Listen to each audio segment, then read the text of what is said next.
UAP, Unidentified Anomalous Phenomenon. Are they extraterrestrial? Interdimensional? Time travelers in origin? Or are they simply a result of top-secret military projects? False flag alien invasion psyops? Drones? Or other human-made aircraft? Join the discussion now on UAP Crossfire.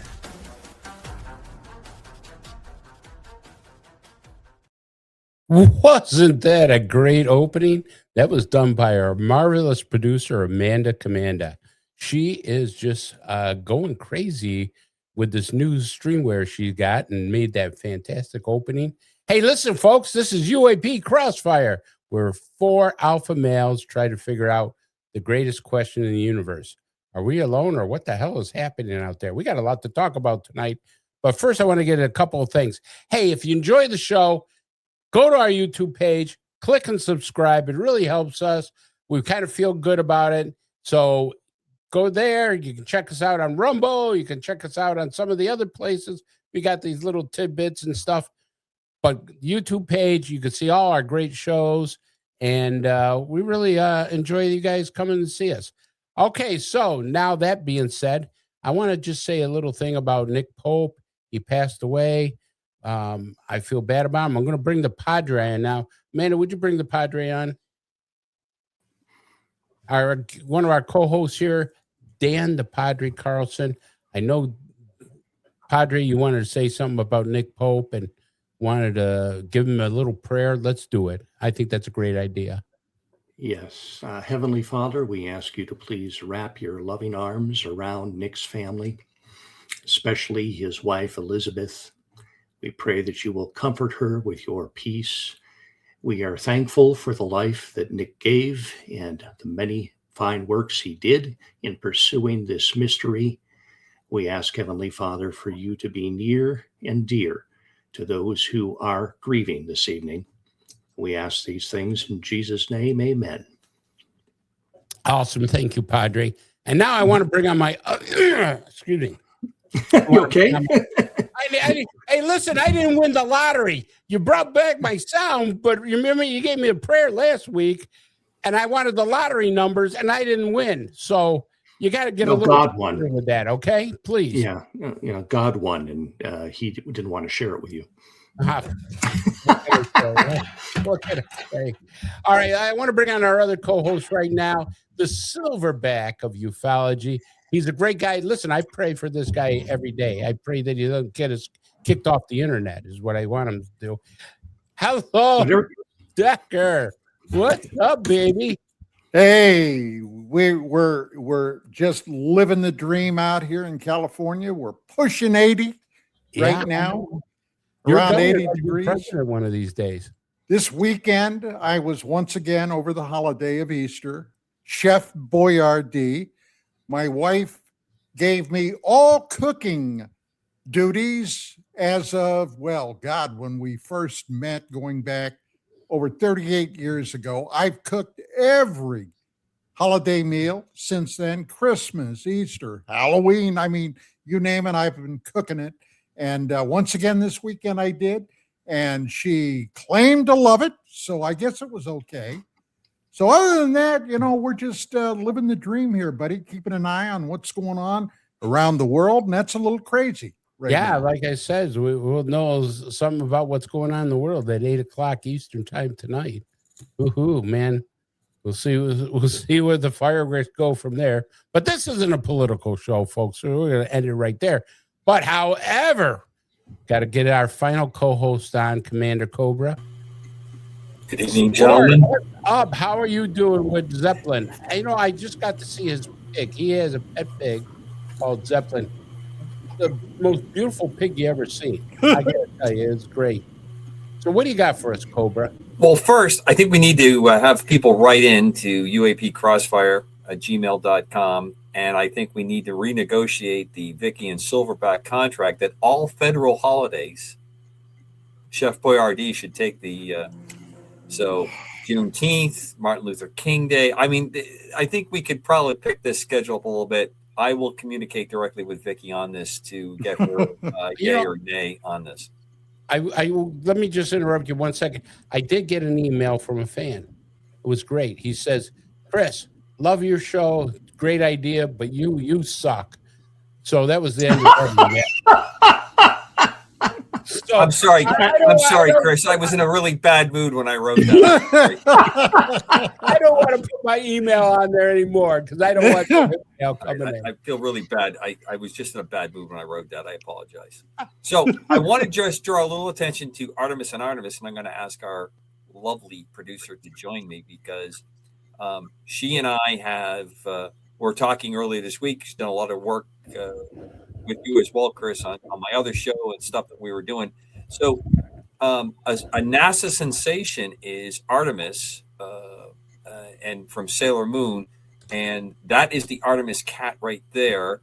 And that is Sailor Venus. And that's I believe, the cousin. And when the astronauts go to sleep, they put a little eye cover over the cat's eyes. And the reason being, there it is. There's a whole generation out there that has no clue about space travel and going to the moon. But they are crazy for anime, as well as our producer. And this has brought, I believe, in the multiple millions of hits for them following this and catching this. And it wasn't something that was really featured. It was just something that was in the foreground. People picked up on it and it went. And the cat and the rocket both share the same name. So there's some interesting, fun tie-ins there. And I am ecstatic that we went to the far side of the moon. Incredible pictures that were taken on their way back, overcoming some shortcomings with the ship. And I just pray Godspeed that they come back and have a safe splashdown. And we continue to reach for the stars by going back to the moon. Well, Commander Cobra, can I interject perhaps a little bit of paranoia in here? Sure. Uh-oh. Okay. Now, we all know that for forever almost, there have been conspiracy theories about what may be on the far side of the moon. Okay. The part that we on planet Earth never see. There have been a lot of conspiracy theories that astronauts in the past have seen what in fact may be an alien, actual ET facility on the far side of the moon. Now, one of the people that really gave that a push was the late, great psychic guru, Ingo Swann, who was part of the Stargate Grill Flame remote viewing thing. He claims to have remotely viewed a base back there. Now, here's my question. Do you believe that this group of astronauts may have kept an eye on it or tried to see if they could see anything or photographed it? Well, we've had lots and lots of orbits around the moon. This is not the first one. We have taken lots and lots of pictures. We've put lots of satellites around the moon that have taken pictures and brought them back. And if it's there, it's well hidden. And if it's been seen, it hasn't been shared. Now, you're asking if I think that the conspiracy, which I have my doubts on this one, I'm just not overly turned on by this this legendary kind of story that's gone on for a long time. Doesn't surprise me in the least. If you want to go to the moon, you're not going to talk about this if you see anything.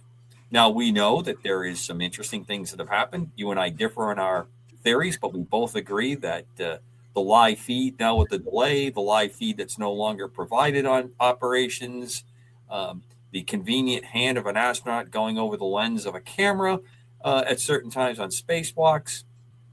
You don't have to be a conspiracy theorist or someone who believes in coincidences to think that there's something going on there. I have a different than I think the rest of you do on what's happening there, but I would not be the least bit surprised that if what has been proposed, that they're not going to discuss it. What I think is interesting is the Chinese put a probe there a couple of years back. They actually had it land. They transmitted pictures up. They had their orbiting vehicle, and even they went along with it if it's there. So Jade Rabbit, yes. Well, I have Jade Rabbit as in Usagi? The rabbit on the moon pouring tea? No, that was the name of one of China's. I believe the rover was called the Jade Rabbit, if I'm not Oh. mistaken. Because the shadows on Cobra, the moon. is that correct? I Jade believe Rabbit. that's correct.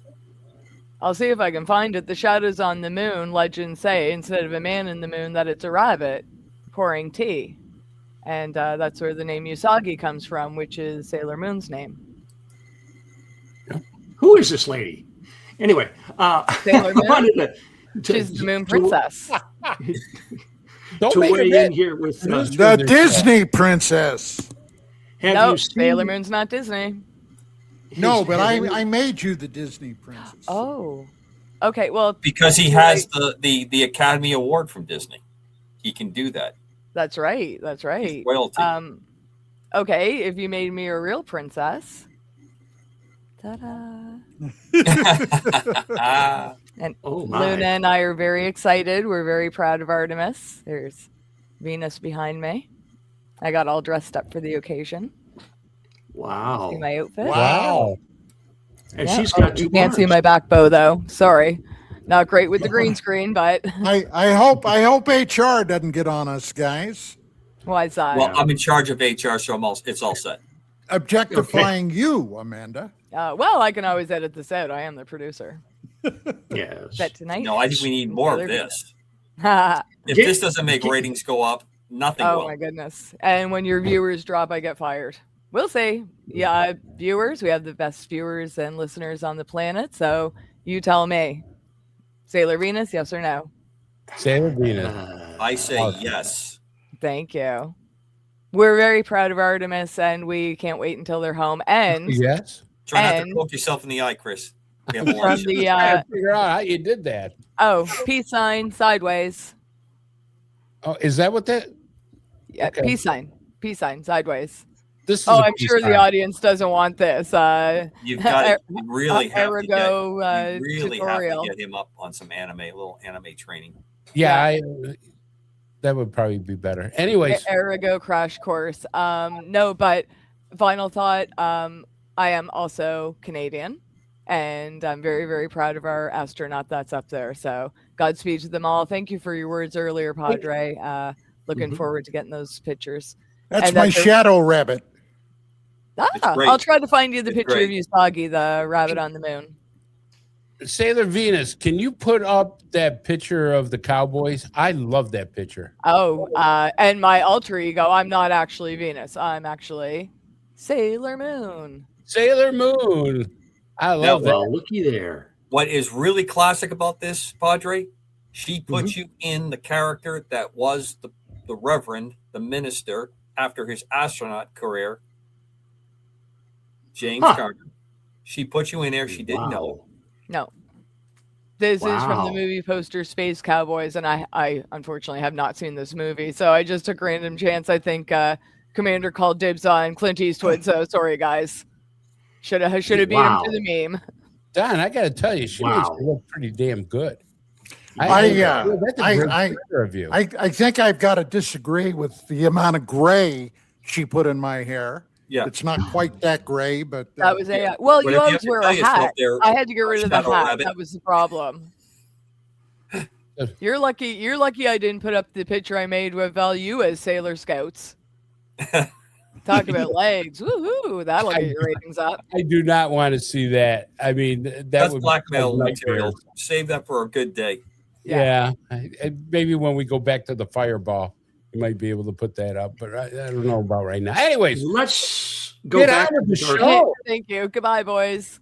Yeah. Godspeed to Artemis. Bye. Dark Side of the Moon. Did any of you see the video that they took of the Dark Side of the Moon yesterday when they went by? Far I side. did not.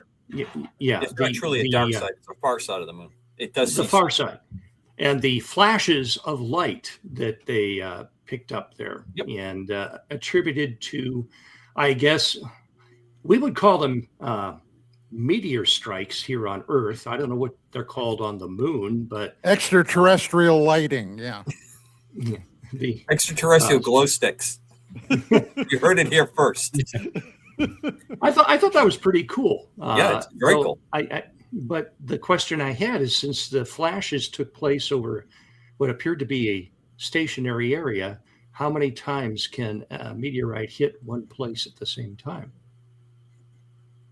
I mean, if it's a series of meteorites, wouldn't they hit, different places? Yeah. Like a burst from a machine gun, Padre. I wonder if it was going like Choo, with choo, choo, choo. or something like that, Get the hell out of here. Get the hell out of here, kind of a deal.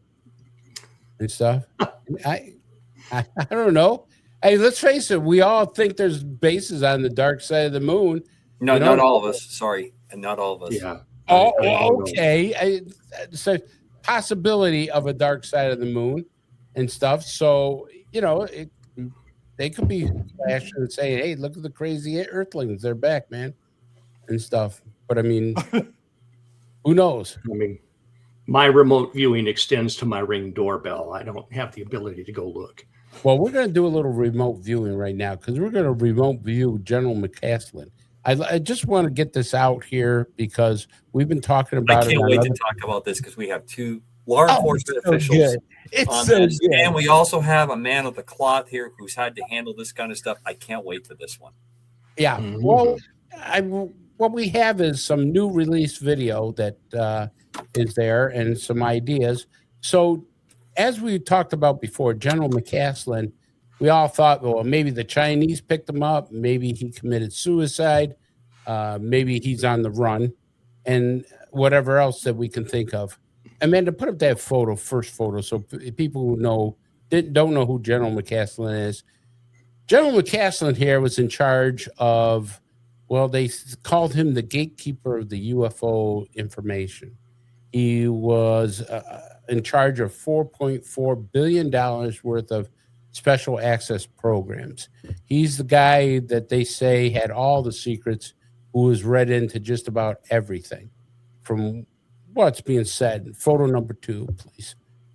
There we go. And so it's saying that the revelation that Congressman links all these missing scientists, as we talked about before, to secret UFO research, raising questions about hidden programs and disappearances. Now, we do know that many of the congressmen and many people have said, Grush and some other people have said, that they're very scared about things. Even Lou Alessandro says that he's very worried that people are going to off him. There's been murders. There have been deals. There's been coercion about this project. So it's one of those things that we have to take a look at because, let's face it, if we're killing people over this, that's a very serious thing. So I want to play this video, and then I'm going to go around the group and see what they think about this. Amanda, play video 1. There's a story that caught our attention. We're talking about a number of U.S. scientists, some connected to very sensitive research, who have died or disappeared. Let's break down what we know so far. We're going to start with Carl Grillmar. Carl Grillmar, pictured here, was an astrophysicist at Caltech. He worked on a NASA-supported space telescope project and infrared systems. Now, he was shot and killed at his home just 2 months ago. Then there's Frank Maywald. He was the senior scientist at NASA's Jet Propulsion Lab, focused on advanced satellite systems, and he died nearly 2 years ago, but his cause of death has never been made public. Meanwhile, Monica Reza also reportedly connected to NASA's Jet Propulsion Lab project. She went missing last summer while hiking in California. No trace. It keeps going. There's William McCasland, a retired Air Force general. He, too, is missing. He's a former head of Air Force Research Lab and oversaw advanced space and surveillance programs. He's been missing since February. And reports say he once oversaw funding connected to a project that also included Monica Reza. Now, there's more. To New Mexico, Melissa Casais. She has been missing since last summer. She worked at Los Alamos National Lab. She had an administrative role, but reportedly also had security clearances. Just months earlier, she went missing, so too did Anthony Chavez, also connected to Los Alamos, an engineer. He disappeared during a walk. No signs, No answers. And then finally, there's Nuno Loureiro. You remember Nuno Loureiro? He was the MIT researcher focused on nuclear fusion and was shot and killed in his Massachusetts home last December. It was the case of the Brown shooter. It's a separate case with no confirmed links to the others. But here's the key point. Authorities have not connected these cases, but look at the overlap. The same handful of institutions, NASA, Air Force Research, Los Alamos Laboratory. So, could they be connected? Or is this something else entirely? This is April. How may I help you? Hi, April. My name is Susan Wilkerson. My husband is missing. Okay. And it's been about 3 hours, and I have some indication that he must have planned not to be found. He's left his phone. He changed his clothes into I don't know what. I think he's on foot. All of our cars and bicycles are in the garage. What happened with this two-star general? He's the guy that was had a lot of nuclear secrets and was allegedly the gatekeeper. And I've been told by several sources that he was the gatekeeper for the UFO stuff. And of course, his family says, "Oh, he didn't have anything to do with UFO." But these people are people of honor. Well, they didn't want to die either. Yeah, and they don't tell their family. So their family isn't a target. And Congressman, I understand there's others too, right? I was seeing that there's like a whole bunch of scientists that are also tied to some top secret stuff. Yes, ma'am. The lady that disappeared, she had a lot to do with the metallurgy, the top secret metallurgy that we use in some of our missiles and stuff. I mean, it all just kind of fits together. And it's a very small fraternity. And when anytime one of them, something happens to one, the others take note of it. And I was briefed this past week, and I'll just say that that group is very nervous. They are very nervous about what's going on. So what is going on?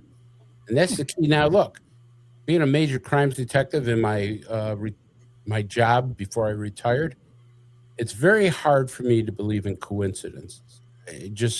You don't have this many scientists disappear, get killed, accidents happen. And the last one that they said that couldn't link, well, there is a link. He was working on fusion. Fusion could be used as a propulsion system, could be used for a great amount of energy that's not radioactive. So to have a scientist like that, obviously, if you don't want him to talk about that, you shut him up. So I'm going to go around the horn, but I'm going to start with Don Decker because Don is also a retired police officer. Don, what do you think? You heard the 911 call. You heard what's been reported from Fox. And then you heard Tim Bichette say, hey, all these people are getting nervous. I got to say, from my standpoint, Chris, this is a no-brainer. I think there are, beyond any doubt in my mind, definite connections to something going on. When I started to put all this together as these reports surfaced, the first thing that hit my mind was back in the 80s in the United Kingdom, when over 20 scientists over there ended up going missing or was dead. Now, the official standpoint of the British government then was, oh, no, this is coincidence. Move along. Nothing to see here. Well, I'm sorry, gang, but I didn't buy that then, almost 40 years ago now. And I don't buy it now with what's happened here in the United States. McCasland, when he disappeared, took off and discarded everything that would have enabled the authorities to track him. What did he take? Well, one of the things he took was a pistol, a firearm, okay? 38 caliber. 38 caliber revolver. And why would he take that? Well, he would take that because my logical mind, and I tried to be very logical about this, he saw a potential threat to his safety.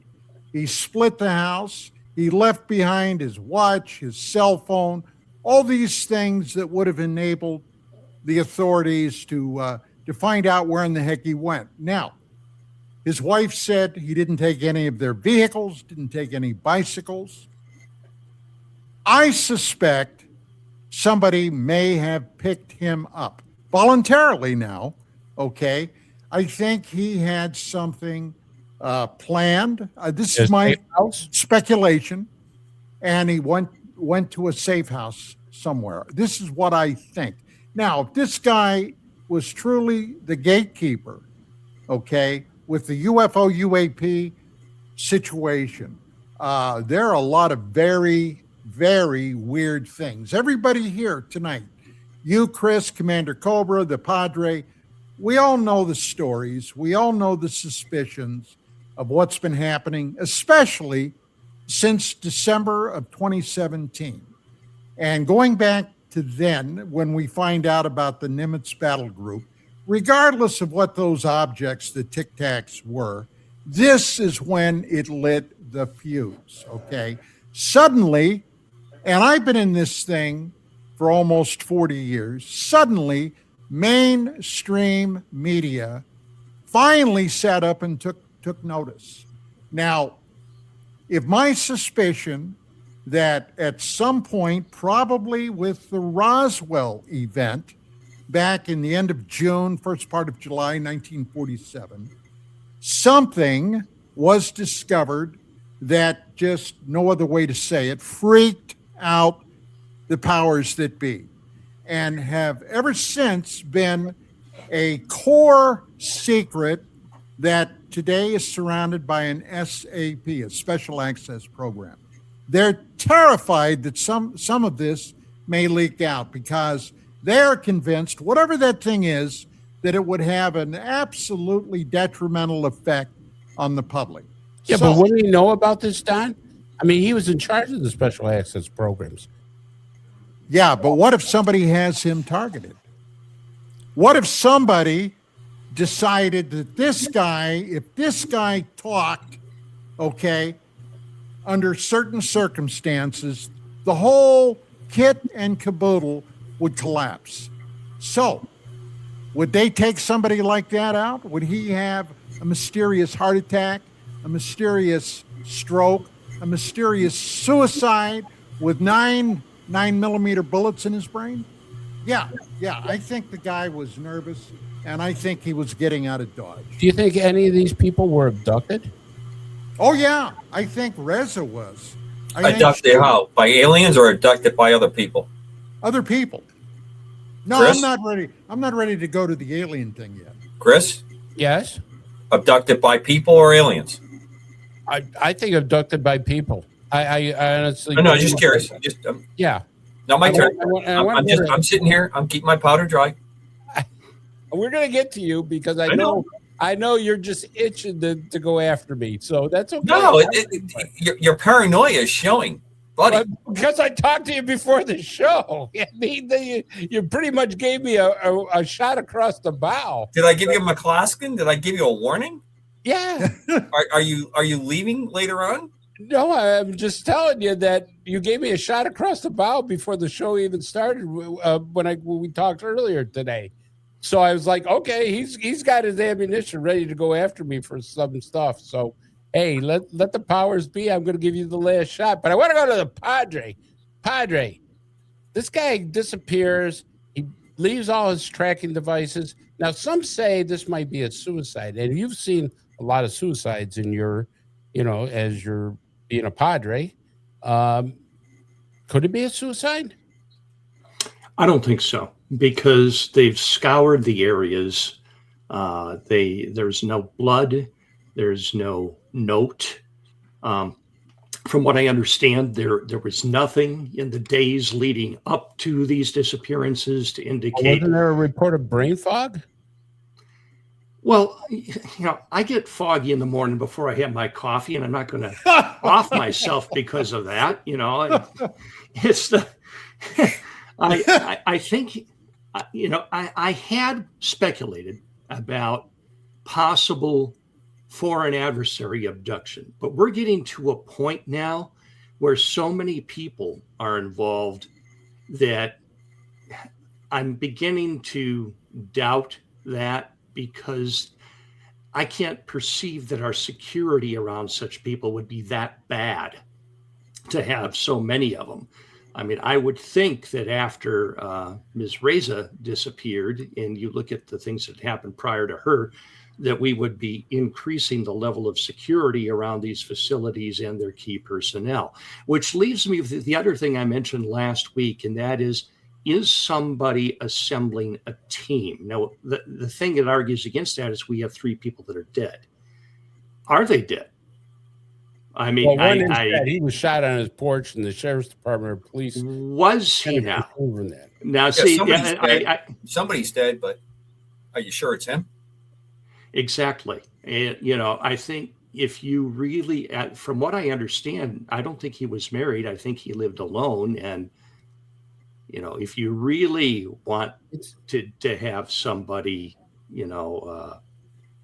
disappear for quite some time, maybe get a new identity or whatever the case is, I'm now leaning toward the assemblage of a team, a key team of individuals around this propulsion system, space travel community being brought together in a safe house somewhere, or perhaps in a secret base somewhere, to address something that is coming up.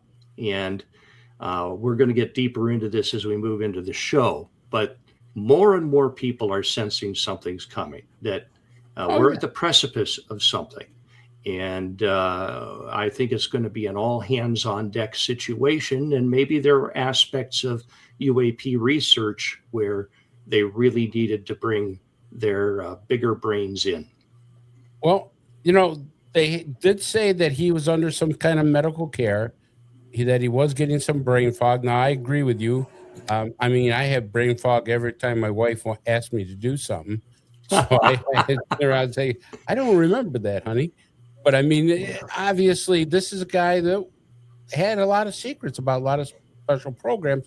And it wouldn't be beyond the point to say, hey, listen, we got this person gone, or something's going on. We need to get you safe. And, basically he gets worried, picks up a 38 and says, I would carry a gun. If somebody called me up that was credible and said, hey, they're looking for you and there's a possibility of this happening, first thing I would do is get a firearm. I'm sure, Don, don't you agree with that? Yeah. Beyond a doubt, yes. Yeah. So, or what if he, let's just speculate. What if he got a call from Reza, who he knows has been missing? Very well. She says, I have to meet you. Come alone. Okay. He's going to take a gun to that meeting, right? Oh, yeah. And stuff. Yeah. And the thing is, when they track his cell phone, now he left his cell phone, but they can also go into it and see what his past calls were. But I think he left his watch too, was a smartwatch. So just like Don said, he left everything behind that can be traced. All right, let me get to the commander. All right, wait a minute. I got to put my flak vest on. No. When you bring up the former congressman that you think is credible, that's when you're going to need your flak jacket. Let me throw one thing out to you, all of you, okay? What's the preceding event to the quote-unquote ghost general? What's the preceding event? The disclosure that Trump is going to have the correct. Trump came out and made a statement, and then this is what seems to happen afterwards. Not a lot of people want to talk about that particular aspect of this. I find that more than a coincidence. I find that more and less of a conspiracy. But if you're part of the cabal that's been keeping this, it may be time to execute the plan to get away. Okay? So it's very interesting that he has gone missing. His pay will continue to go to his wife. I grieve for this woman. If it's a legitimate crisis that she's going through, I do have some questions about what I've read and seen about her on this. But it's very interesting how this is coming down. How when they don't have a body, it's going to be years before he can be declared dead if no body's recovered. There's a lot of interesting things that are happening. At that point, there'll be life insurances and all those things paid off. So it seems to me that if you were involved in the cabal, the conspiracy, you would have an exit plan. just like every good spy has an exoplanet. I'm not saying the general is a spy. I'm saying it's the same kind of crap, the same kind of methodology that goes on here. All these people, if you choose not to play along, or did another body get put in place to give the passage that the person was killed, you're telling me it's beyond the capability of Not beyond the capability, to but falsify a medical record, an autopsy? oh no, they can do No, that. absolutely Easy. not. They don't even have to falsify it nowadays to make people believe. I mean, All I'm saying is know that these things fit together because the pieces aren't, the edges are enough that you can bring it together and it seems to make a picture, but it doesn't make a complete picture and it may not all fit. What you do need to do, and what the greatest audience on the planet needs to do, they need to go to the Sentinel Network. I sent you guys the story. You need to read the Operator, a Counterintelligence Officer article. Came out on 6 September. Because that one, to me, ties this together more than anything. And it's all our favorite names once again. Mm-hmm. Or, as we say, the usual suspects. Hillary Clinton, Podesta, they're all in this. They're all tied to this. Stars to the Academy. The general's connection to stars in the Academy. The ability to move money around. It's all there. And it's well worth watching, and it's well worth reading. Do you think he had some devious operations going? Listen, what's devious? Right now, the world is saying blowing up legitimate targets to try to keep a country that wanted to blow half the rest of the world off the face of it to fulfill a religious plan is a war crime. I don't know what this general was doing. I know some of the work that he did was important to our national defense. I'm not going to take anything away from what he did and his distinguished career that I can see, but you're asking me to make a value judgment. I can't make that kind of a value judgment. Do I think he's a bad person? I don't know him. All I know is this. That call from the from the wife is very suspect to me. Not that I have a lot of experience. Way too calm, way too soon, way too many details. It's like she almost was told what to say on that phone call to establish all kinds of criteria. But I've read too many sci-fi books, too many military techno thrillers. So I'm a little bit off. We know that. But this one, I'm sorry. I just do not have the belief that this is all quite what it is. And here's the deal when it comes down to me. These are either the people that are part of the cabal, and because of what Trump is saying, they're going to get ahead or get out of Dodge, or whoever's running that cabal has, as the Padre says, has to get the team together because they have to cover up or control the message as it's coming out. Or he legitimately, when this signal comes out, he needed to get out of Dodge because he has to be in a spot for the May discussion that we're supposed to have, right? We're supposed to get the discussion in May. Disclosure is supposed to drop, or the next part of it in May. But I'm not, that article in the Sentinel, everyone has to read that. And you have to read it slowly, and you have to really look at it all together, because what's different here than what went on with Ukraine? What's different here that's gone on with every other major enterprise where money, power, knowledge, information is moving around? It's the same. Some very good points. All right, I want to give my 2 cents about this. So here's the first thing that my thought was. My first thought was, all right, they're calling for a silver search, was for an elderly person that may have dementia or anything, but there's no signs of dementia or anything of that nature with the general.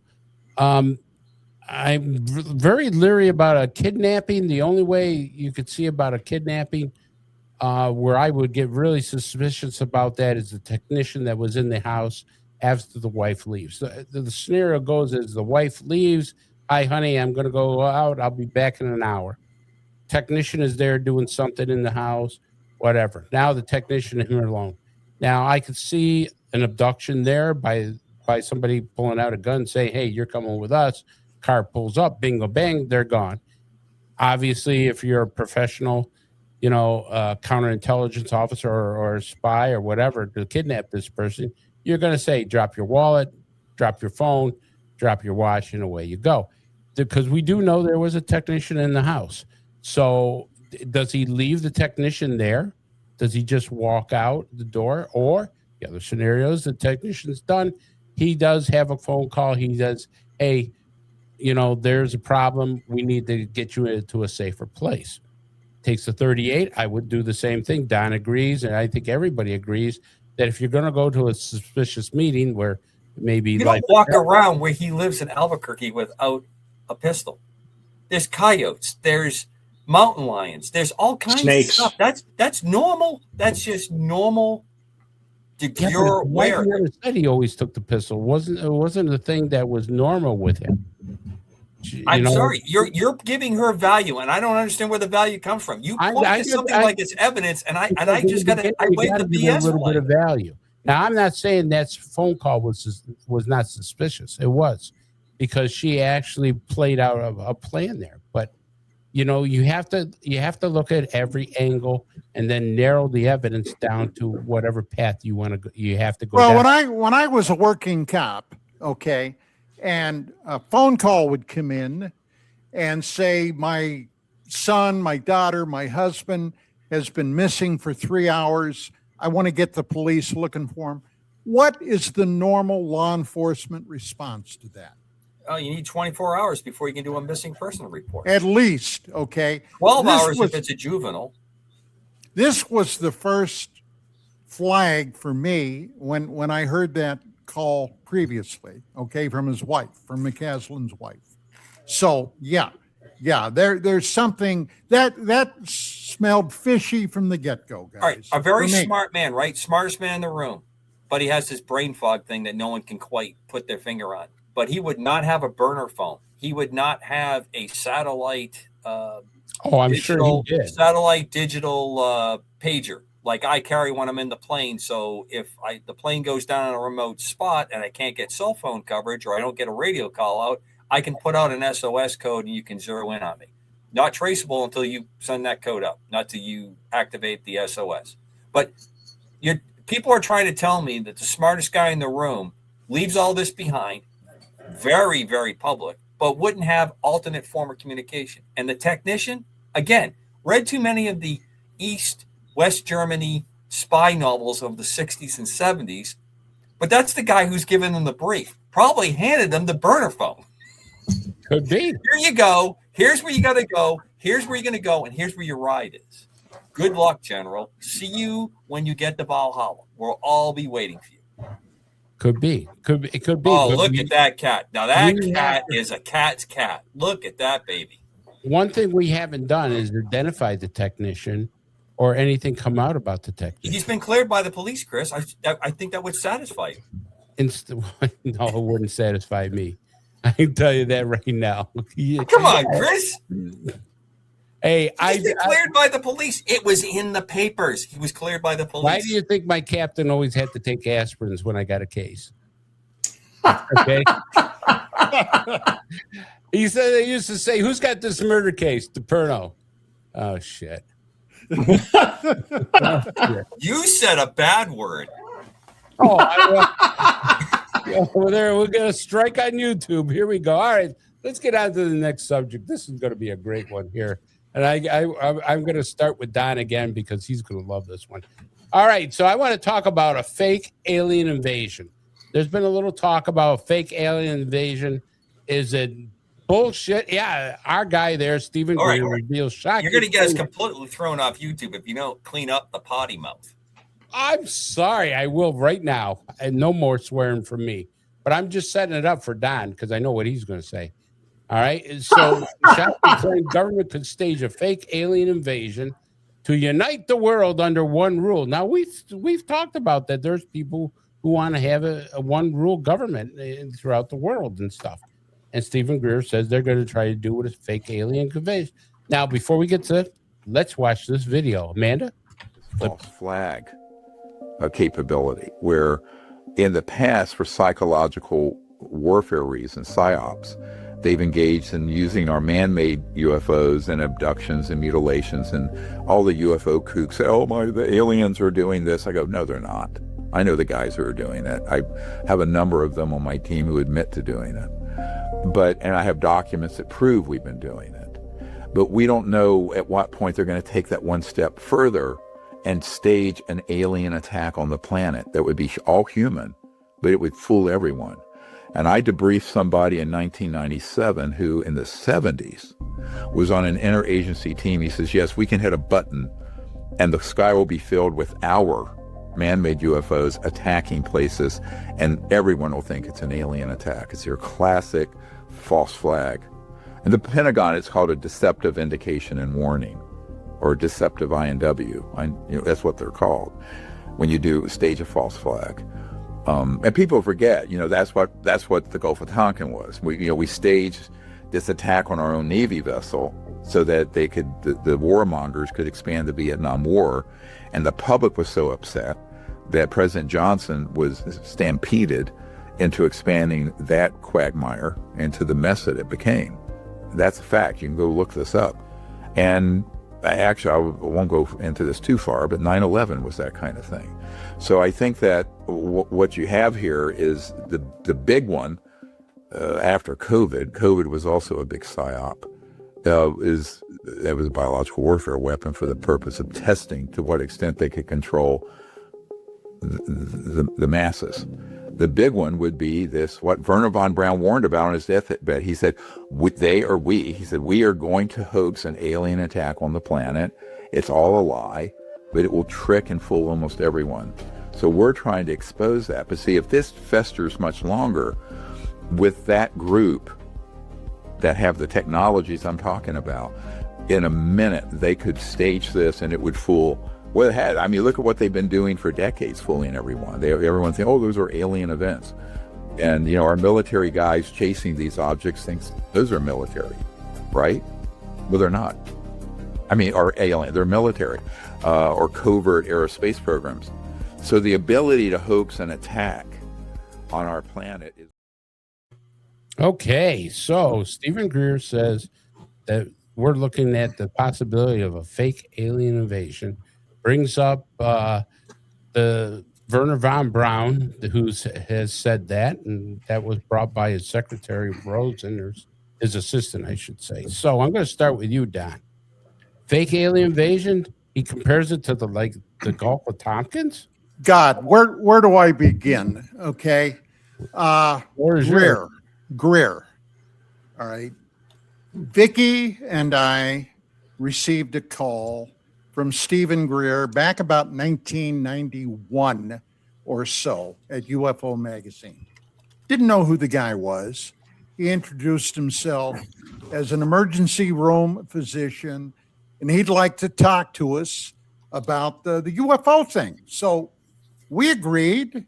We went down to Los Angeles, downtown, met him in a restaurant for lunch, and he proceeded to lay out his thoughts on the whole thing. Now, at that time, his thoughts were that the extraterrestrial beings that were coming here were all beneficent for the human race. They were here for our betterment. They were here, in essence, to save us from ourselves. Now, it just so happened at that time, I had just completed an article for UFO Magazine on a number of cases where human beings, witnesses, and people that happened to be in an area where there were UFO situations were severely injured and or killed. Okay. And there were a number of them. And I laid that out to Greer. And he took offense that, no, that's not even possible because blah, blah, blah. So quite frankly, I got to tell you, at that point, I considered Stephen Greer, Dr. Stephen Greer, as full of shit as a Christmas turkey. Potty mouth. Okay? Potty mouth. Yes. Now, Ah, the following year, Breakthrough. 92, I broke, well, actually later that year in 91, I broke on Larry King Live on CNN the story of the Phobos 2 Soviet mission to Mars. Phobos 1, Phobos 2, what had happened. And according to the Soviet space agency, Glavkosmos, Phobos 2's encounter in Mars orbit with a huge anomaly. An anomaly they That was very claim- Trumpian the way you said it. Huge. Thank you. Huge. That's Y-U-G-E, huge. So anyway, this object, according to Glavkosmos, was 15 and a half miles in length, approximately a mile in diameter. All right. And according to Glavkosmos, this thing rammed their probe, Phobos 2, destroying it. Now, I broke that on CNN. I thought at the time that news media around the country would want to know more about it. I secured the first photograph of that I got from retired Colonel Marina Popovich, a Soviet ace aviator and someone who went through cosmonaut training. Her husband, which she later divorced when she found out he was having an affair with his secretary, was General Pavel Popovich, the first human being back in about 1962 that rendezvoused with another spacecraft in orbit. Okay. Now, this was a Soviet triumph. Well, a few months later, I was notified by a researcher I know that was back in Pennsylvania about an amazing video that he had secured from a small television studio in Dundalk, Maryland. Okay. They tracked all the NASA missions, and the mission that they were tracking turned out to be STS-48. Now, STS-48 was a shuttle mission where it encountered an anomaly while it was above Australia, New Zealand. All right, long story there. I'm not going to go into it, but the ultimate finale of this was something that appeared to fire at this anomaly and its escape maneuvers to circumvent the threat to whatever it was. All right. Now, that was something that was amazing. I gave the King, it was on once again, Larry King. I gave them a copy of the tape for them to run during the show. And by the way, at the time, I was debating Jim Oberg from NASA contract scientist, about this. Now, the bottom line was we thought that this was a no-brainer. I don't know what it was. It might have been ET, it might have been something else, but immediately upon that show airing, I got a call from Richard Hoagland. Now, Richard Hoagland, this is 1992, was convinced that this was the forerunner for NASA and the Department of Defense to stage then, 1992, a fake alien invasion. And he laid the whole thing out. Now, I'll tell you what, I later wondered if he was performing meditation using illicit substances, okay, his thinking about that. But the bottom line was, of course, it never happened. Now, do I think today, 2026, that there's a possibility that if they had a reason that they could do something like that, stage a fake alien invasion?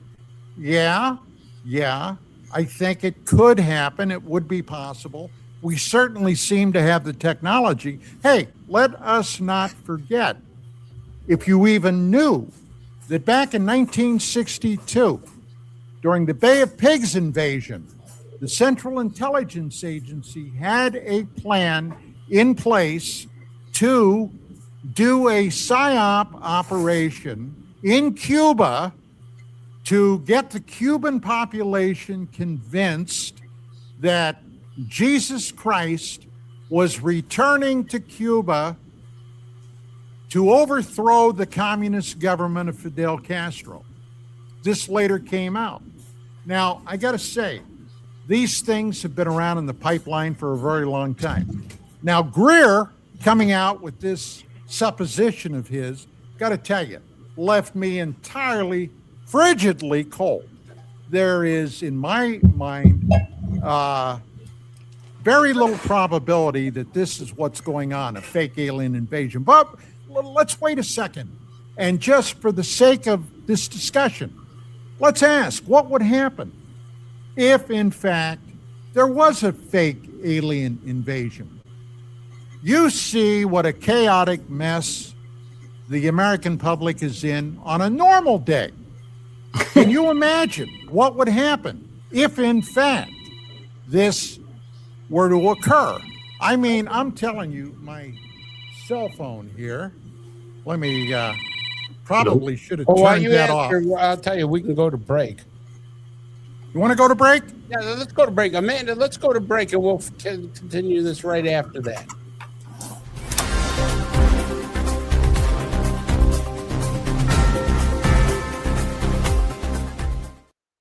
We are back at UAP Crossfire. Don, let's finish that story. Yeah. The bottom line is something like that. Can you imagine the mass national panic that would happen? This entire country would turn into a shooting range. People today are on edge anyway, and if they truly thought that extraterrestrials were coming down to destroy or enslave us, it would be an absolute, the circus wouldn't even do it justice. So, I got to say, I've been watching Greer for well over 30 years. And the guy has never been correct yet, in my opinion, when I think back of some of the schemes and scams he came up with. So, no, I don't even accept the premise. Okay, Commander, fake alien invasion or a real one or what? So I'm going to go off on a little bit of a tangent here, and I'm going to try to be as brief as possible so we can get the Padre in. Number one, there are no coincidences, there are no conspiracies. Today, the world order has changed because of Donald J. Trump. Venezuela is no longer in the sphere of the PRC. Russia is boxed up. Iran does not have the ability to have nuclear blackmail through a large swath of the European and Asian continent. We now probably have more control of the most critical supply of oil on the earth by hook or by crook. What happened in the first administration of Donald J. Trump when he was unsettling people? Oh, yes, there was that little pandemic thing. And that pandemic thing taught us a lot about crowd control, getting people to be compliant. My only point I'm going to throw out, and you know that I am a big supporter of the president, but I also see some things falling into place that if you're on the opposition, something like this might be what it takes to stop Donald J. Trump, stop this new world order that's going on, and get to that one global world government that many, many people are very, very secure for. The other part is, if the world order is changed, is this the time that we try to get it right with not other competing interests around us? So I don't dismiss it. Like Don, I don't know Mr. Greer, unlike Don, who does. But I've always been a little bit curious about the kinds of pronouncements that are made and yet come up short. It's sort of like the guy at the track that always has the hot tip, but is always asking you for a couple bucks for coffee because he can't seem to quite score at the track, but he's got the inside info. There's a lot of folks like that. I think we're going to probably talk about some more before the end of the show. Hopefully we get to them. But I think that this possibility, if you look at some of the things, the people that are in charge, the animosity, the concern that this particular person and the government in power now brings, some of the lessons learned just a few years back, elections that are coming up, and the reorder of a lot of things that are going on. If this was something to come up, especially around the announcement that was made by this president, somewhat casually, I see this as a tool, and I see this as something that would rapidly fit. One thing I will agree with Mr. Greer, I think a lot of people think things that they were chasing are no more ET than I am. And I can guarantee you I'm not. There are times that I wish I was, but I'm not. Okay, Padre, alien invasion or what? Well, I'm personally expecting an alien invasion. And I think that most people who are adherent to one of the three main Abrahamic religions, Christianity, Islam, or Judaism, are looking forward to the day when the Messiah will come. Now, we have differing views about who that is, but it's something that we are looking toward. I don't really see how. I mean, I agree with the commander on, COVID was clearly a training session as to how far the government could go. But when we're talking about a fake alien invasion, you have to involve the other powers of Earth. I mean, some people there have to be in on it in order to come together. And yes, Commander. You mean like sitting senators and congressmen in the past that went to the enemies that we were engaged in combat with and had meetings like that?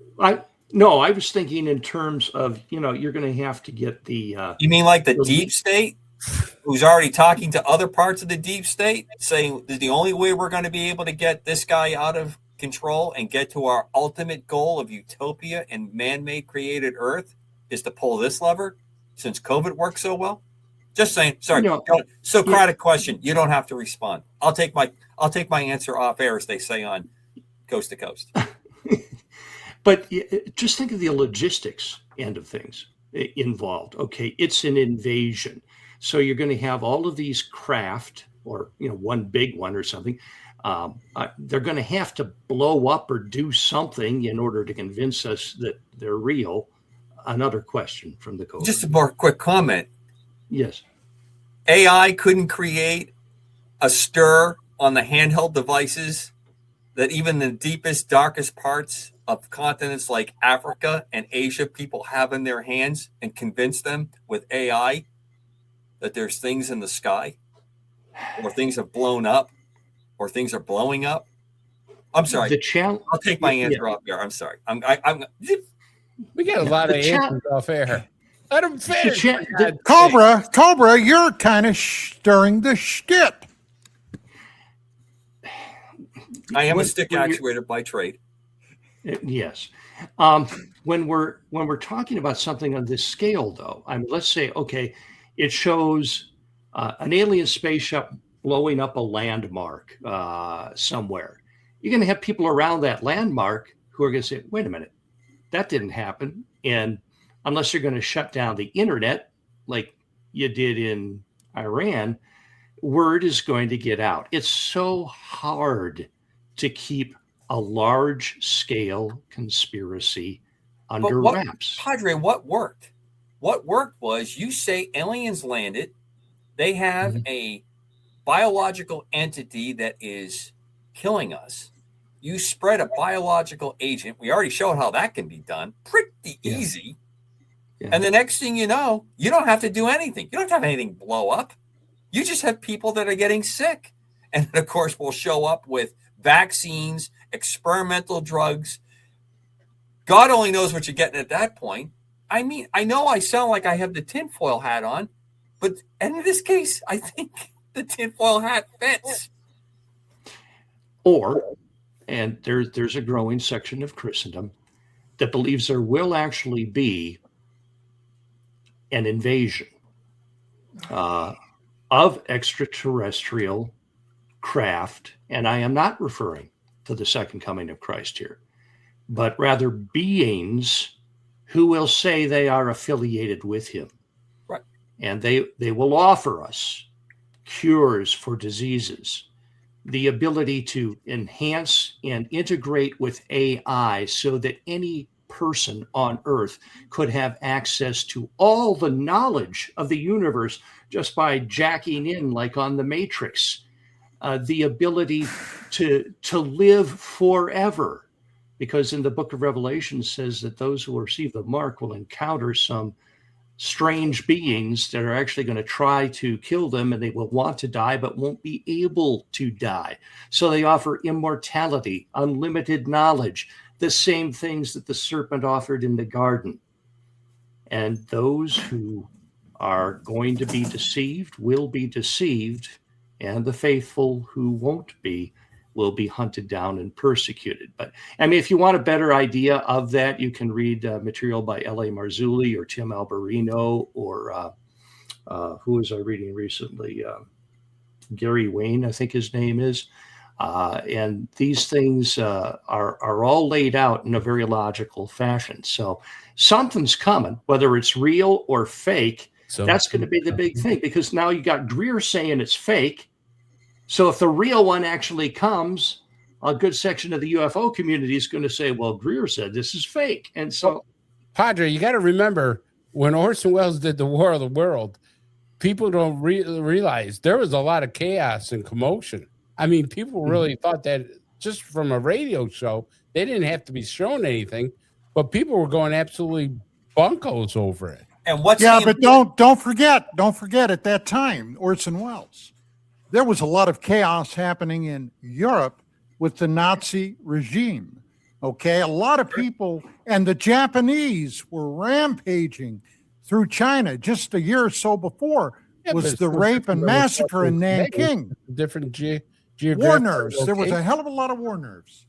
But Chris, what is the definitive part about War of the Worlds that you just brought up? What's the definitive part? Radio. Radio was the medium that had taken over the globe. Mm-hmm. Everyone was attached to radio. Everyone, that's where they got the majority of their live active information. It wasn't just newspapers, it was radio. Right. It was the phenomenon of the time. It changed the culture completely.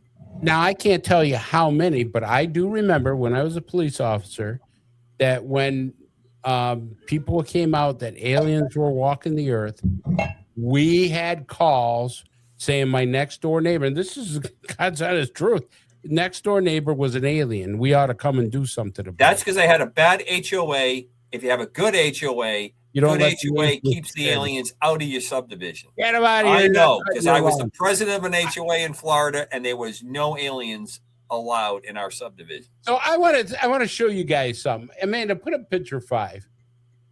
Think of an alien looking like this. Where's picture 5? There you go. My alien. Ooh. What would happen if the aliens actually came and had a fight with the U.S. Marines? I got to pick the U.S. Marines because, baby, I am one. Amanda, play clip 3. They invited us to a peace barbecue. They waited until the end of the meal to tell us we were eating our fallen comrades. You think they'll figure it out? No way. I'm marinating them in ghost peppers. They'll be shitting fire before they know they're cannibals. Those bastards hacked our transmissions. They made us believe there were hot single aliens in my area. I walked right into a minefield. I'm sending them straight to a minefield. This is for my grandpa's cornfield, you sons of bitches! One of our scouts shot a stray German shepherd dog. A single human in a black suit appeared. He killed my whole squad because of a puppy. People keep asking if I'm back, and I haven't really had an answer. But now, yeah, I'm thinking I'm back. I hid in their latrines to escape. When they found out, they actually started lining up just to shit on my face. Of course we know he's in there. The real question is, how many kilos of crap before he turns into a real skibidi toilet? Skibidi! Skibidi! Skibidi! That's my crayon eaters, baby. That's my crayon eaters. We're going to potty them all over their face, baby. And so, Oh, boy. So I got to just I really enjoy the fact that that's the reverse of To Serve Man, the cookbook. That opening part. I mean, that is a really nice riff there.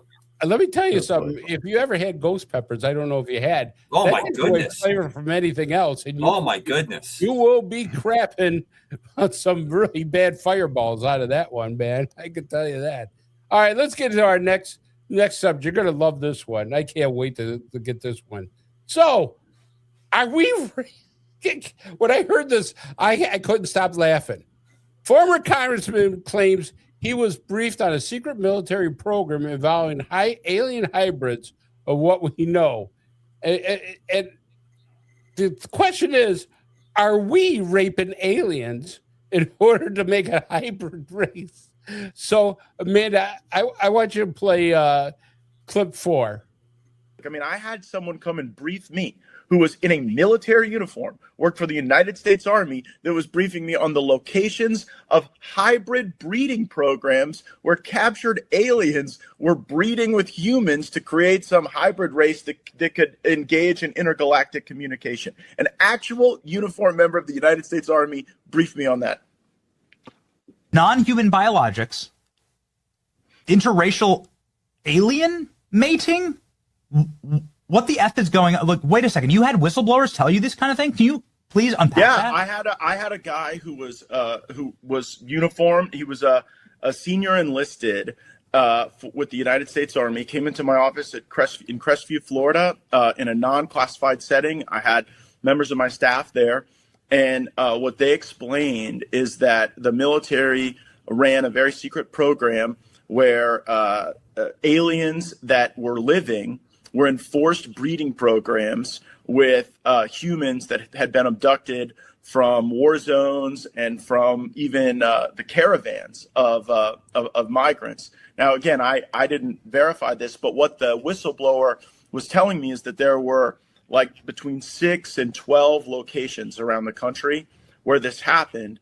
And what he wanted was a group, members of Congress, to all show up at the same time at all of these different locations so that any of those activities could not be moved. And of course, it's a physical impossibility to get members of Congress to simultaneously show up at like 8 locations at one time. And so that never occurred. The Army is raping aliens. You all know what Matt Gaetz said. He said there are half a dozen to a dozen locations around the country where the Army is raping aliens. This breeding program for extraterrestrial human hybrids. I've been briefed on this by a uniformed member of the U.S. military. So Rob Finnerty on Newsmax just asked Congressman Tim Burchett, who is one of the more prominent figures involved in the UFO, UAP investigations. He asked him about Gaetz's claims, expecting Burchett to say, yeah, that's all a bunch of nonsense. That's crazy. Whatever. Moving on. Keep calm and carry on. That's actually not what Burchett said. I'm still a member of Congress, so I can't really comment too much on what Matt said. But I will say this. Wait, seriously? Are you being serious? Or I've been 100% serious. I've been briefed by just about every alphabet agency there is. And I'll just tell you this. If they would release the things that I've seen, you would stay up. You'd be up at night worrying about or thinking about this stuff. We just need to disclose it all. I'm sick of it. Well, I was briefed. I'll just tell you this. I was briefed last week on an issue, or excuse me, 2 weeks ago. And, okay. I don't know where we go with this. How do you got one former congressman, another congressman pretty much backing his claim that we're raping aliens. I can see a master sergeant or even a sergeant major going to nobody except Matt Gaetz to give him this story. Yeah. I call bullshit on it. Okay. So I want to go to the Padre here. I want to call everyone's attention to the article that Commander Cobra referred to earlier, called The Operator, on the Sentinel's X account or website. Substack.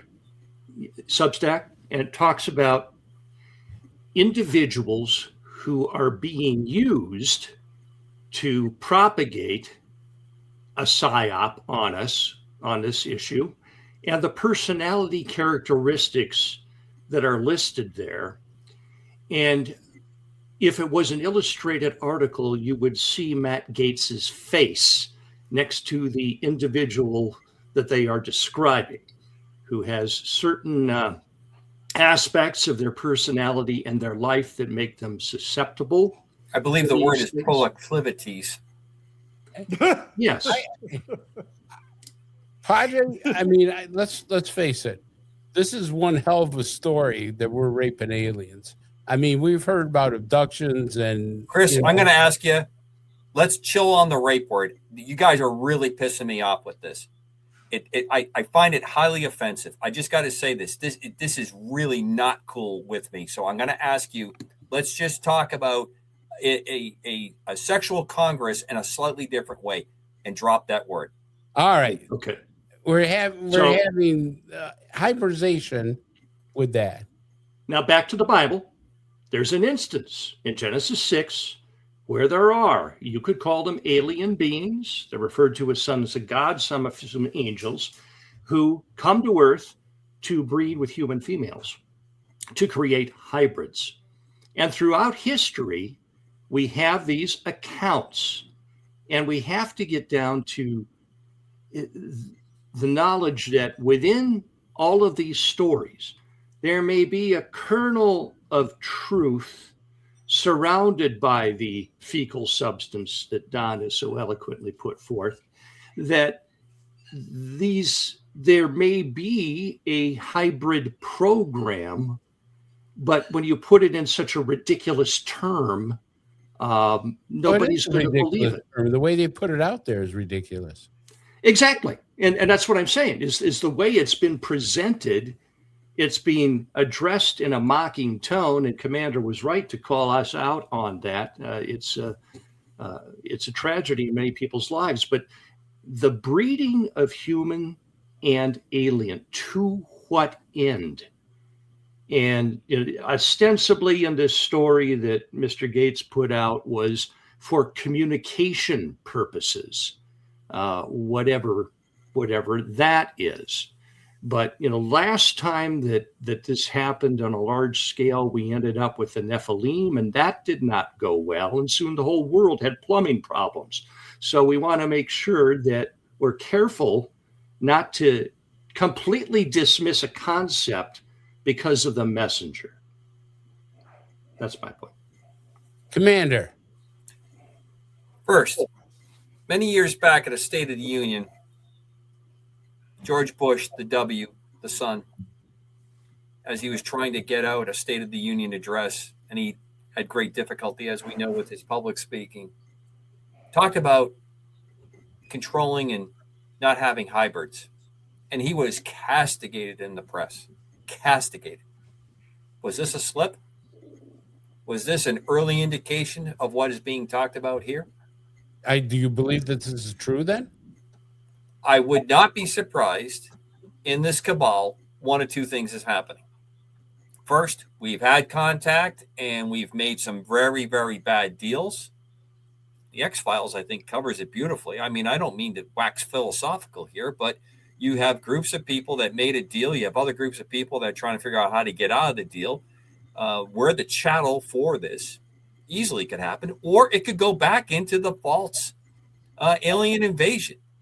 What I'm going to say on the face of it is, Representative Burchett really lowered himself by even getting involved with this. And this is what I'm going to tell all these crackers. And I use that term quite correctly for the part of the country that they come from and a former resident of.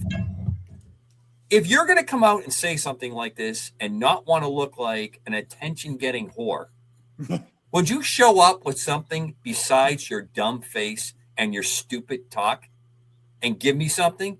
An NCO from the Army. I guess, Don, the Army's catching up with the Air Force. It isn't just the Air Force that's the evil force. Now the Army's involved. What the hell is that? That is ridiculous. And to give this guy more than 30 seconds of our time tonight is ridiculous. That was complete BS if you can't back up any of it. I met a guy in a parking lot. My staff was there. I know it was his office. I mean, this is nuts. This is absolute nuts. Right, but what the problem is, it's not the story. It's the person that's telling the story. Because he was almost the Attorney General of the United States. He was not almost the Attorney General of the United States. They were talking about him being President Trump threw his name up to flag every Democrat to be worried about it. He didn't even get nominated. He was not nominated. His name was mentioned. But he was named by Trump in order to be it. Now, I grant you, there could have been very well put him there, but still they put his name out there. Right. Then, Chris, are you happy or sad that he is not the Attorney General? Oh, I'm very happy he's not the Attorney General. I'm very happy that Bondi got fired. I haven't seen one yet in the last God knows when that we could say was a great Attorney General. I'm sure you're going to agree that Garland wasn't. I'm sure you're going to agree that Bondi wasn't anything of a spectacular nature. So the bottom line is, but still he was more than once a congressman. He was reelected, and he was on committees and everything else. And then he had to leave because of some activities that were coming out about him. Absolutely. But the problem is he still has name recognition. Right. Maybe and he's being played like a cheap trick, and we're all lapping it up. This guy's got more attention on this. This is unadult. This is what makes our investigations and our work cheapened, by putting this nonsense up and putting it up as long as we did. Well, it's not just that though, because it's out there in the news. And so even though how can Representative Burchett, how can he possibly sit there and say, I was briefed 2 weeks ago, but I can't talk about this? I really like what he has done with this stuff. But when I see something like that come out of his mouth on there, playing to the audience, I have a secret. I know something, but I can't talk about it. I'm worried about my life. I just want it all to come out. They all do that. The only one that's not doing it is Luna. I agree. That's the only person that has any role in this that has any credibility in my mind. And look at Burleson. Burleson, who's the head of that committee, he also puts stuff out there, but doesn't come up with answers. Doesn't come up with stuff. He turns around and says, hey, I can't interview these two people because I told if I approach them, I'm going to get killed.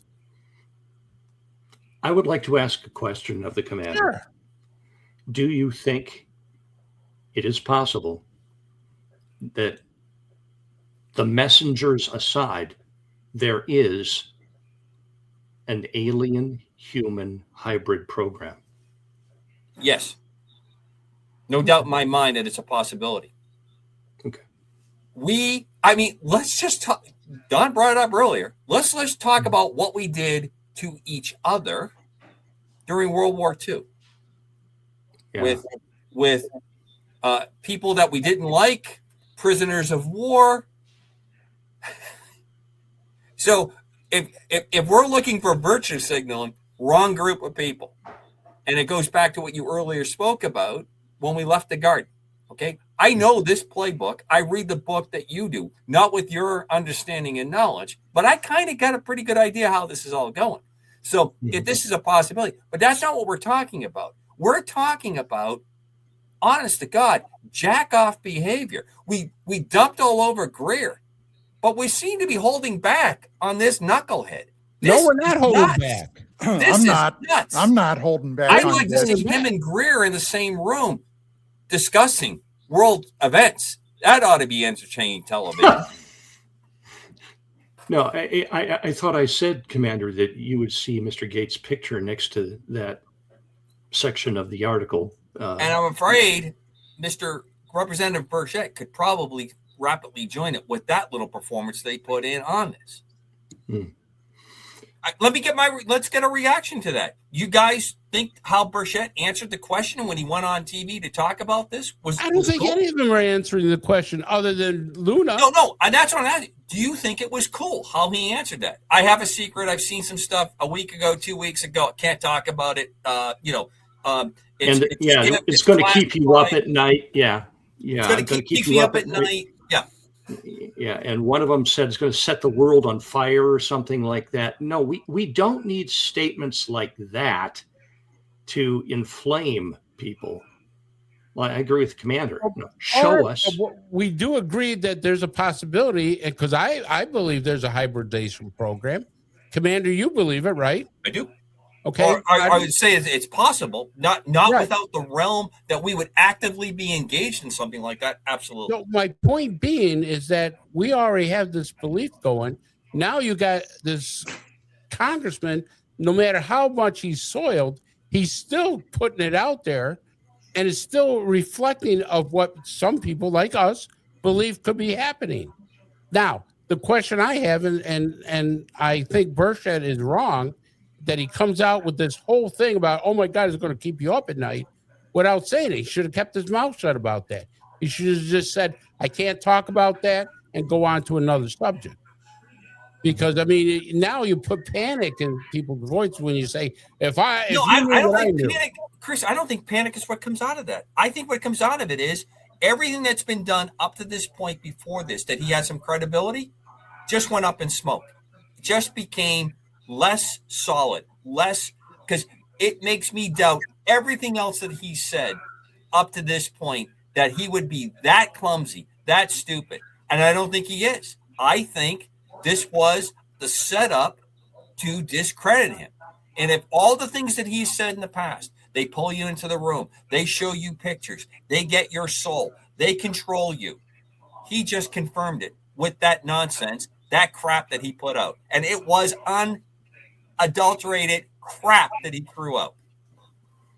Well, it goes even more than that, because that's only part of what he said. There's more, and we'll get into it maybe some other time. But now I want to bring up the one that I think is actually doing good work, and that's Congressman Luna. Now, Congressman Luna is demanding from the Secretary of War to release all the UF files and video. And I'm wondering, are we going to actually, Amanda, put up picture 10, then picture 11. You got picture 11 there, pal? There we go. She wants all these videos. She wants them all. And then picture 12. There you go. And it's true. We're going to see some very weird things. Demand the Pentagon to release these 46 UFO videos, because we both know they're probably much better than what we've seen. All right. So, Amanda, play clip 7. Anna Paulina Luna sent a letter to Secretary Pete Hegseth demanding the release of a bunch of UFO videos, and she gave a deadline. Let's take a look. To assist the task force in its investigation of UAPs, we request the following videos be delivered as soon as possible, but no later than April 14th, 2026. And then they basically just list a bunch of different videos, right, that they want released. Now, no real information from them, but listing out different videos, right, that they want released. And the deadline is not that long. It's really just a couple weeks. So very interesting to see if we'll get these. An X account named Fringe, Jamie Walden, says he received an intelligence briefing that UFO disclosure from Trump is a done deal, scheduled for as early as May, and the commemorative coin has already been produced. And then Ross Coulthart says, I can confirm the commemorative coin story. Heard the same thing. It does appear the administration is planning a limited disclosure, but will POTUS admit the full legacy UAP program? Doubtful. All right, I want to talk about Luna first. So I want to go to Don. Luna is demanding, Congresswoman Luna is demanding for the film to be released. They're giving her a resistance to it. She's been asking that and asking that. Finally, she sends a letter to Hegseth after the president says, I want all video and everything there. Now, we also know that the president is not always briefed on everything. There's always been talk that this president's been briefed, this president hasn't been briefed. Do you think Luna is going to get anywhere? Well, what if she does? Okay. This UFO thing has been in the public eye for 80 years. 80 years. Okay. How many hundreds and thousands of photographs have been released? How many hundreds and thousands over the years of video have been released? Okay. What's it going to prove? All right. We got more weird things flying around in the sky. Okay. Fuzzy pictures, fuzzy videos. Is that going to advance this thing any or not? No. What will? Well, and this will never happen, in my opinion. This is my opinion only. But it will never happen because the legacy program that goes back to at least 1947 and very possibly to the middle of the Second World War, okay, because things were happening then too. We don't often talk about that, but they were. What's been disclosed? Nothing, okay? We know there's stuff up there. That part is not the secret. But what does it mean? Where is it coming from? These are questions that will never, in my opinion, honestly be answered, ever. So you don't think we're going to get these videos? Doesn't matter if we do. We may get it. We may get a few. Maybe they'll throw her a half a dozen or so to satisfy her. But then what? And so what? That's the bottom line. Yeah, but if we have the videos, Don, if we have the videos. We got videos, Chris. We got all kinds of videos. Yeah, but how the quality of them are terrible. I mean, if they actually have better videos, more compelling videos, don't you think that that will stir enough of a reaction in the public to say, hey, we want more? You know what I think? Absolutely, I think that at least half the public truly don't want to know. Because if they did know, that suddenly gives them concepts that they don't want to have to deal with. What does it possibly portend if this is real? And we all here at this table, I think, believe it is absolutely real. But what are the implications down the road? That's the terrifying part. Or don't you think the secondary questions, once we put this out there, don't you think that they're going to have a tough time answering the secondary question? Oh, Chris, come on.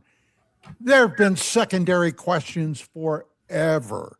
And how has the government, because it's usually been representatives of the American government, either military or civilian, that deflect those questions or totally deny that they're even real. Okay? This is a situation where we are all covered in a very thick layer of bovine excrement, okay? And I don't see it changing. Padre. I guess I agree with Don.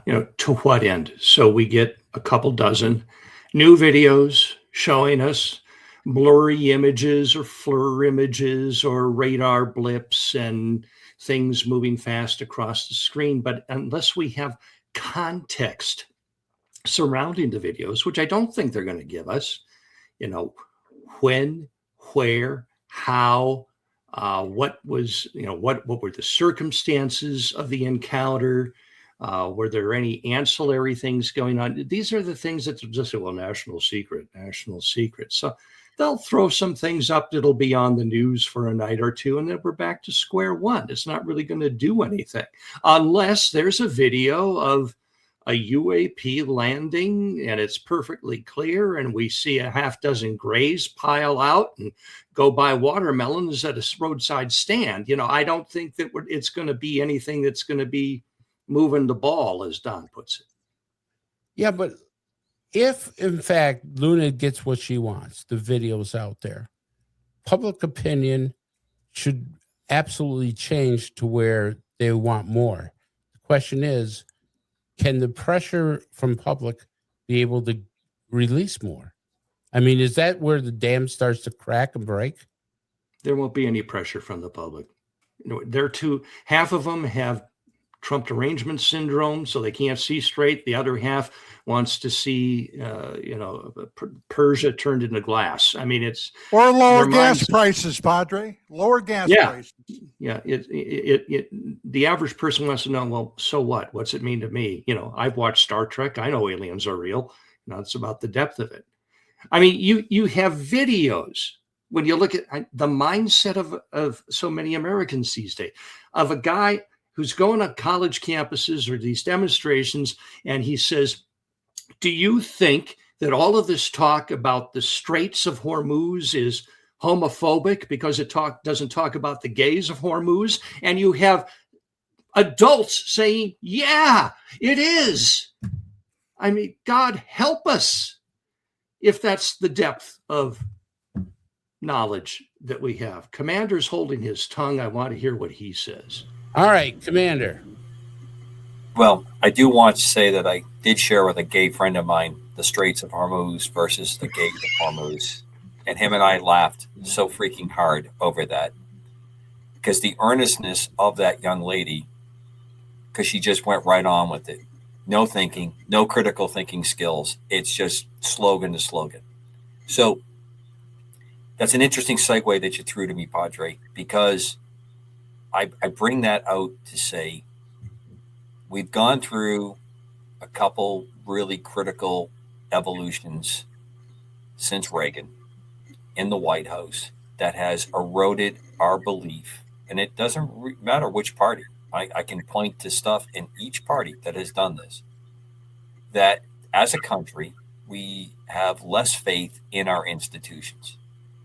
So now you add what we have going on with AI, our social media interface, our 30 to 60 to 120 second attention span, stuff to move forward at a much more rapid pace. No need for context, just a slogan, and we go to the next thing.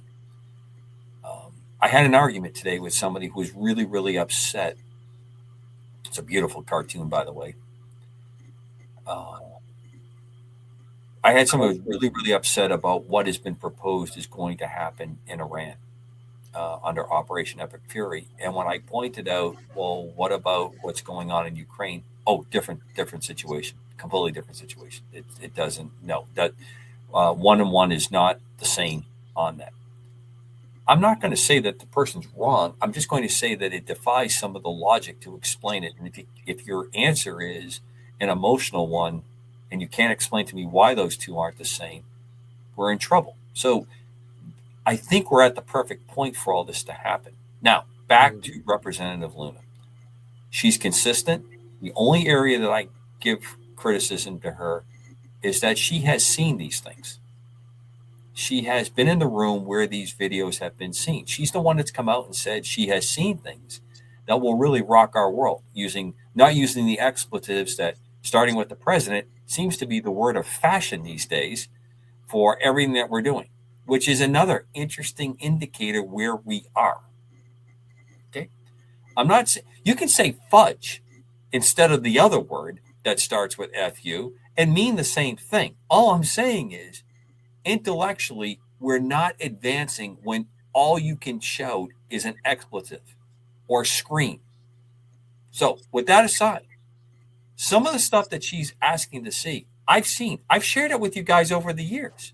That some of those videos that were gone on, they're not extraterrestrial. They're not.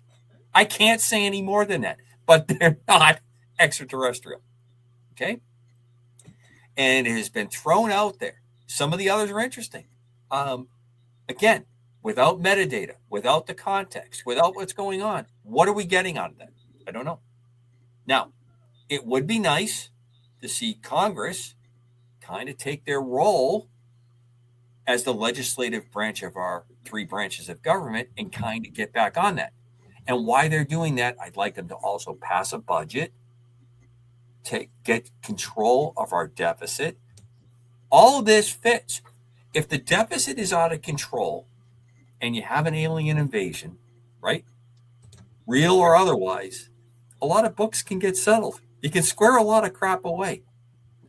World War I, there's a lot of stuff financially that was squared away because of the first major world war. Is that any of the motivations that's going on here? I think it can be. This could be the interesting vehicle that goes forward on that, especially if people in governments, plural, think they have some kind of control or have at least some input to it. Now, when all that happens, what's behind me is my nomination for the disclosure coin. It is a UFO classic over the White House. Cool. Yeah, there we go. Well, that's over the Capitol building. That's what I believe is going to be the Bitcoin that the president wants to put. He's been playing this masterfully. Mine is an actual coin that you can buy. If you look at it, you'll see that there's a UFO.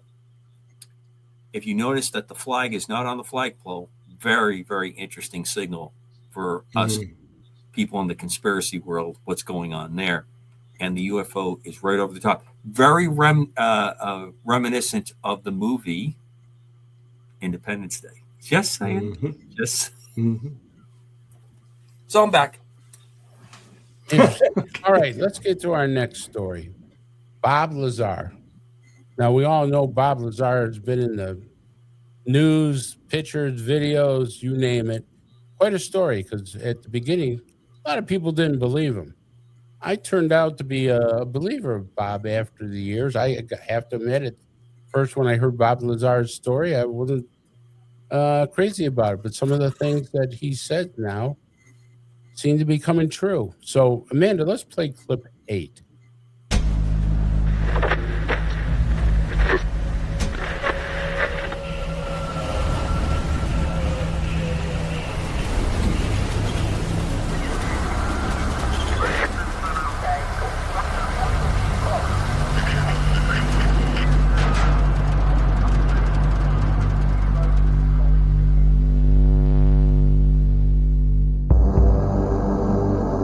Physical evidence now exists which proves that there is life elsewhere, and at least one form of that life has been here.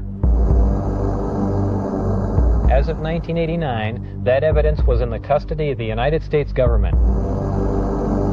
Between December of 1988 and April of 1989, I worked as a senior staff physicist in what has to be the most secret project in history. My job in this program was to be part of a back engineering team. This particular disc appeared to be in excellent condition, and because of its sleek appearance, I nicknamed it the Sport Model. The goal in this program was to see if the technology of the disc could be duplicated with Earth materials. To start up the reactor, of course, we need some element 115. In fact, you need 223 grams, machined into a wedge like this. The program out at S4 consisted of 3 projects: Project Galileo, Project Sidekick, and Project Looking Glass. The file on top was Project Galileo, and as it turned out, that's the project that I was part of. And that clearly referred to reverse engineering a recovered alien spacecraft. Just cannot be a secret from anyone, not just the American people, but the rest of the world.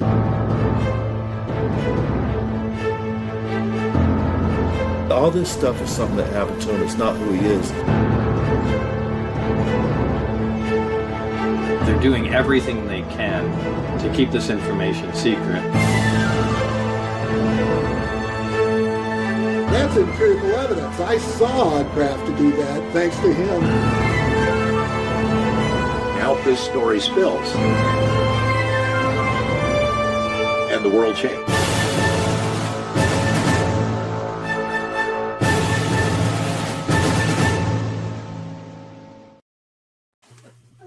Interesting. I saw it. I liked it. I don't think there was anything really new in there that we didn't know already about Bob Lazar. So Don, you knew Bob Lazar, right? Yes. Yes. Tell us a little bit about it. What do you think of this new S4? All right.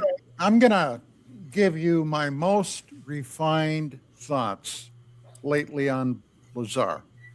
I was down in Lazar's home back in 1990. This was after the George Knapp specials that came out on KLAS Channel 8 Las Vegas.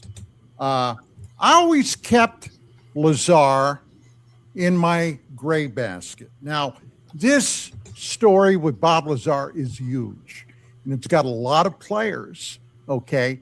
A lot of players that today nobody even discusses. And one of the players was a guy that today in the UFO annals is infamous, John Lear. John Lear, Bob Lazar, and Gene Huff, George Knapp. Okay, I knew all these guys. I was in their back pocket, and I never quite knew. I always suspected Lazar was onto something. But then I got to tell you, most recently, I've been thinking about this. Now, back in 1970 through 1972, I was in an area of the world where real, honest-to-God hardball was played.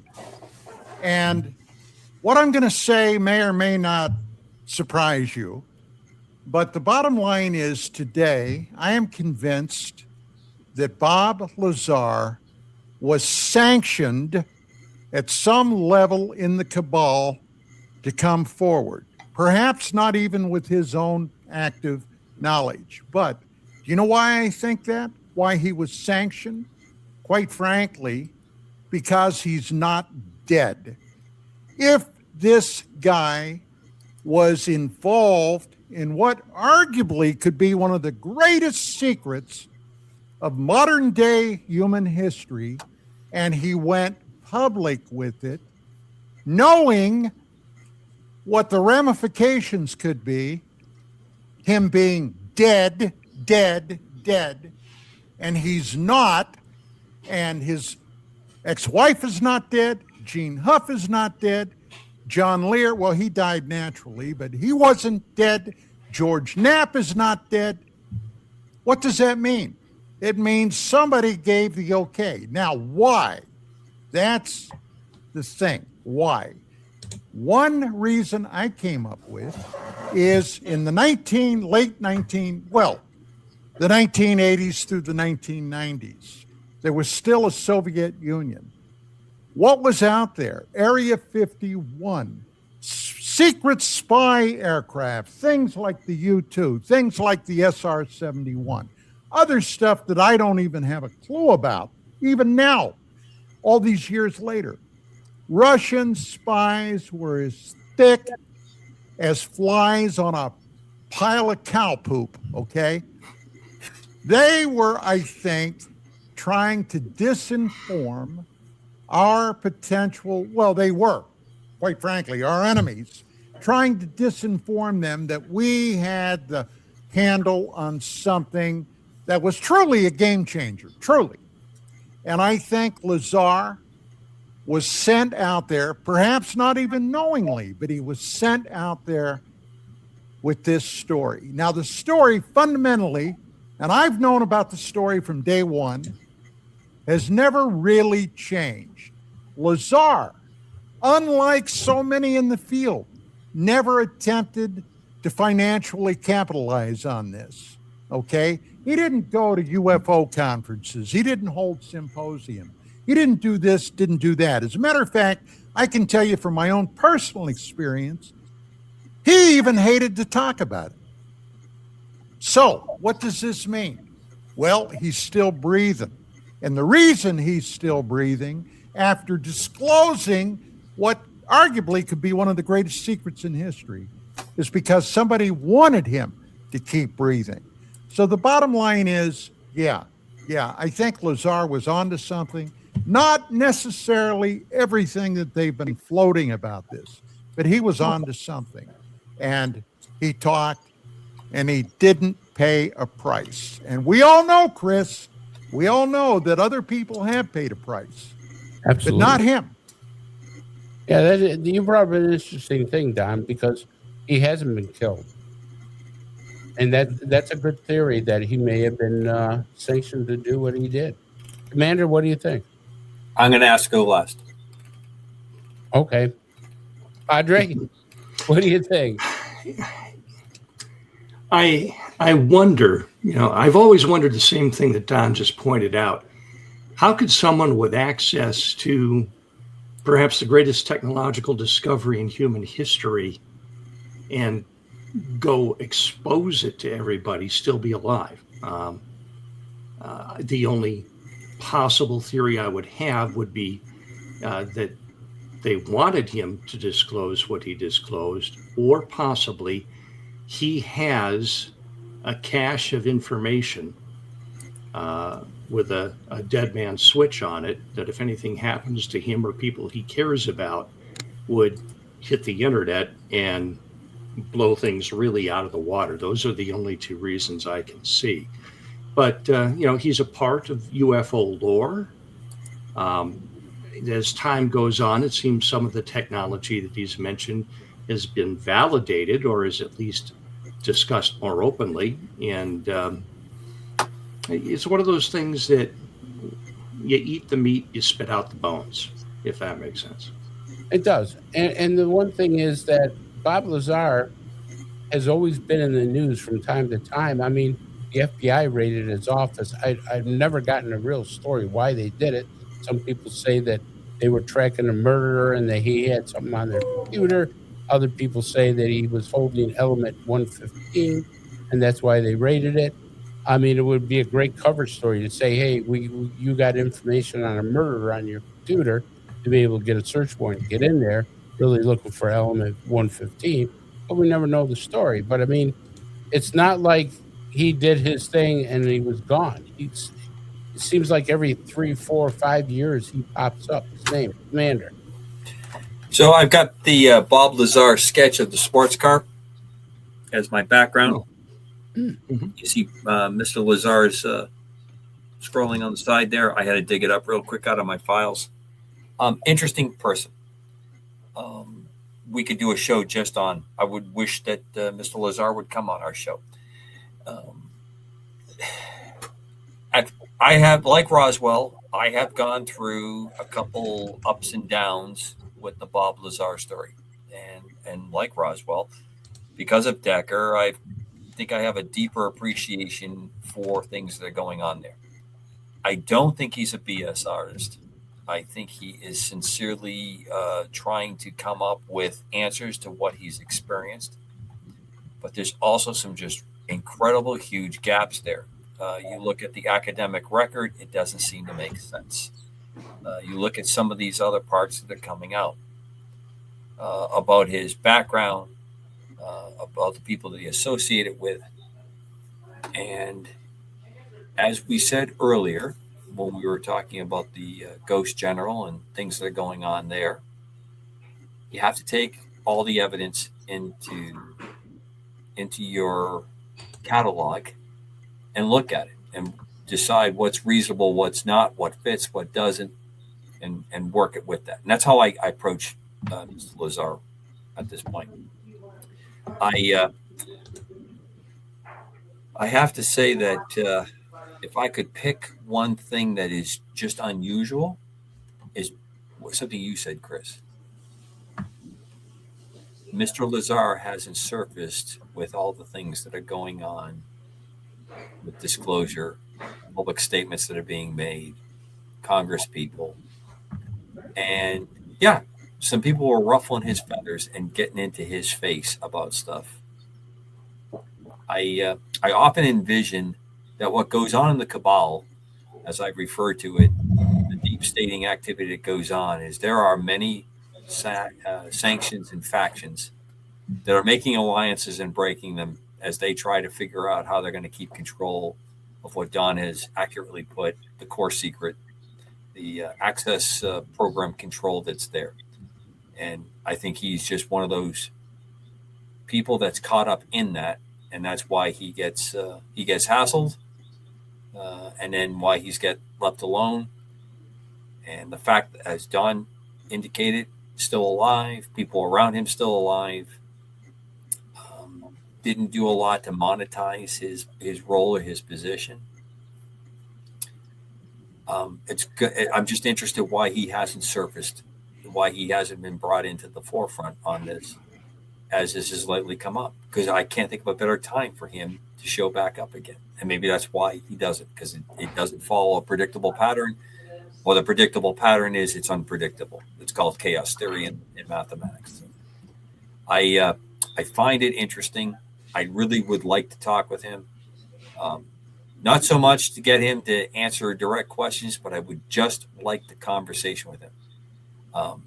I really was privileged and enjoyed a very brief friendship, nothing compared to obviously that what Decker had with John Lear. I found him to be engaging, fun to talk with, and very, very human and frail at the end of his life.